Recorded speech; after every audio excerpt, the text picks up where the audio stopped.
दिखाई दे रहा है। इंडिया की टेक्निकल टीम और तालिबान मिनिस्टर जो अर्बन डेवलपमेंट और हाउसिंग के हैं, हमदुल्ला नुमानी जो हैं, उनकी मुलाकात हुई है और उसमें ये चीज़ें डिस्कस हुई हैं कि एक तो इंडिया जहाँ जहाँ इन्वेस्टमेंट करेगा, अफ़गान जो है वो उनको जो है वो सपोर्ट करेंगे, सिक्योरिटी देंगे। इंडिया ये कहता है कि उनको मौक़िफ़ ये है कि जी हम तो इंफ्रास्ट्रक्चर प्रोजेक्ट्स करते हैं, पार्लियामेंट की बिल्डिंग बनाई, फ्रेंडशिप डैम बनाया है रात में, इस तरह की चीज़ें करते हैं। अब पाकिस्तान जो था वो उसका प्रेशर था तालिबान के ऊपर कि भई आप जो है वो इंडिया को यहाँ पे रोल ना दें, वरना ये सारे पाकिस्तान के जो इंटरेस्ट हैं वो उसको नुकसान होगा। पाकिस्तान अगर देखिए आप माज़ी में भी चले जाएँ तो हमारा बैक इन 80s 90s भी हमारा एक कॉन्सेप्ट था, नॉट 80s में भी, बट 80s 90s में था, कहीं पे हम समझते थे कि अफ़गानिस्तान जो है इसको पाकिस्तान जो है वो स्ट्रेटेजिक डेप्थ के तौर पे इस्तेमाल करेगा। और स्ट्रेटेजिक डेप्थ ये है कि भाई कल-कला को अगर इंडिया पाकिस्तान पे हमला कर देता है और पाकिस्तान को अगर न्यूक्लियर स्ट्राइक वापस करनी है इंडिया के ऊपर, तो हमें अगर जो हमारी सेकंड स्ट्राइक है, जो सेकंड स्ट्राइक कैपेबिलिटी है, वो मेंटेन रहेगी उससे। तो हम अफ़गानिस्तान की सरज़मीन का इस्तेमाल कर पाएँगे। बाद में जनरल कियानी आए 2009-10 में, उन्होंने जब बड़ा शोर मचा, अमेरिका के इंटरेस्ट ज़्यादा हो गए और ये पता चला कि पाकिस्तान जो है वो इट्स वो क्या कहते हैं, running with the hare and hunting with the hound वाली सिचुएशन थी। तो पाकिस्तान जो है उसको ये बताया गया जी कि ये तो is a part of the problem, ये तालिबान के साथ मिले हुए हैं। और पाकिस्तान अपना इंटरेस्ट वॉच कर रहा था और पाकिस्तान को ये था कि भई अगर हम अगर अफ़गानिस्तान में तालिबान रहेंगे तो हमारे लिए अच्छा है। अब हमें ये तो ठीक है हमारे लिए तालिबान रहेंगे, हमने पिछले 40-50 साल अफ़गानिस्तान में लगा दिए तालिबान लाने में और तालिबान बिठाने में। 1996 में हमने उनको रिकॉग्नाइज़ किया, साथ में सऊदी अरब और यूएई को मिला लिया। अभी हमने खुद भी रिकॉग्नाइज़ नहीं किया और किसी से भी नहीं हो पाया। तो लेकिन इंडिया जो है वो कह रहा है जी हम तो यहाँ पे जो है वो 2019-20 में कुछ 37 एक प्रोजेक्ट किए थे, जो कि high impact community development project उसको वो कहता है।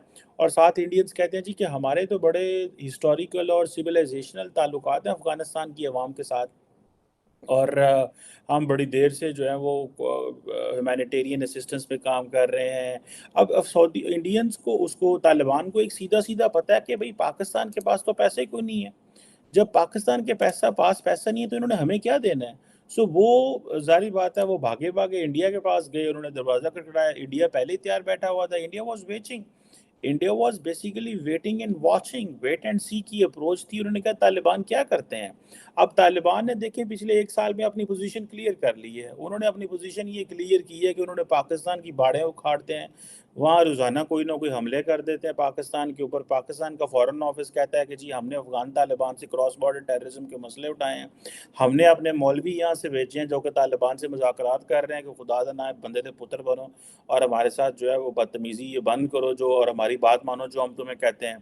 हम कभी बॉर्डर बंद करते हैं, कभी चमन बंद करते हैं, कभी तोरखम बंद करते हैं, हम कभी कुछ करते हैं, लेकिन तालिबान हमारी कहीं पे भी सुनने को वो तैयार नहीं है। तालिबान अपनी उस बात पे जो है वो कायम है। अब अगर देखा जाए कि अफ़गानिस्तान जो है वो एक इस तरह की जिसे कहते हैं ना, मेरे एक दोस्त है वो हमेशा बात किया करते थे, वो कहते थे देयर इज़ हम डिस्कशंस होती थी कि व्हाट आर द ऑप्शंस, क्या ऑप्शन है, ये ऑप्शन है, वो कहते थे the only option in Afghanistan is a bad option. So आपने जो भी करना है ना आपको you will get a reverse thing. अब अफ़गानिस्तान इस तरह की एक स्ट्रेटेजिक लैंडस्केप बना हुआ है कि जहाँ पे अभी रीजनल पार्ट्स जो हैं वो अपनी पावर एस्टैब्लिश करने के लिए एक और कहा जा रहा है कि नई ग्रेट गेम जो है वो एस्टैब्लिश है। आप 19वीं सदी में चले जाएँ, 20वीं सदी में चले सर जाएँ। बेसिकली मेरा आज का आपसे बात करने का पर्पस है कि पाकिस्तान और अफगानिस्तान के रिलेशंस के ऊपर बात करना चाहूँगा। अगर आप देखेंगे तो पहले जब तालिबान ने अफगानिस्तान के ऊपर अपना कब्जा कर लिया तो इंडिया ने अपनी बहुत ज़्यादा इन्वेस्टमेंट की हुई थी, तकरीबन बिलियन ऑफ डॉलर्स की इन्वेस्टमेंट की थी। तो जो वो इन्वेस्टमेंट की थी तो जब तालिबान आए तो इंडिया ने कहा कि शायद मेरी वो इन्वेस्टमेंट ज़ाया हो गई है, लेकिन अभी दोबारा से स्टेप अब ले लिया, इंडिया ने स्टेप ले लिया कि उन्होंने कहा कि भाई जो हमने इन्वेस्टमेंट स्टार्ट की थी वो हम पूरी करेंगे। तो क्या समझते हैं, अब एक तरफ पाकिस्तान और अफगानिस्तान के रिलेशंस बहुत खराब है, अफगानिस्तान बाइकआउट पाकिस्तान कर रहे हैं, पाकिस्तान की करेंसी भी बंद कर दी अफगानिस्तान के अंदर, इतना सब कुछ चल रहा है लेकिन इंडिया अपने जो कार्रवाई अपने जो काम है वो कंटिन्यू रख रहा है। क्या वजूहत लगती हैं आपको? बेसिकली इंडिया कभी मुसलमानों के साथ अच्छा नहीं वो रही है और इस वक्त वो इसको यूज़ कर रही है, यानी अफ़गानियों को पाकिस्तान के ख़िलाफ़ यूज़ कर रहे हैं।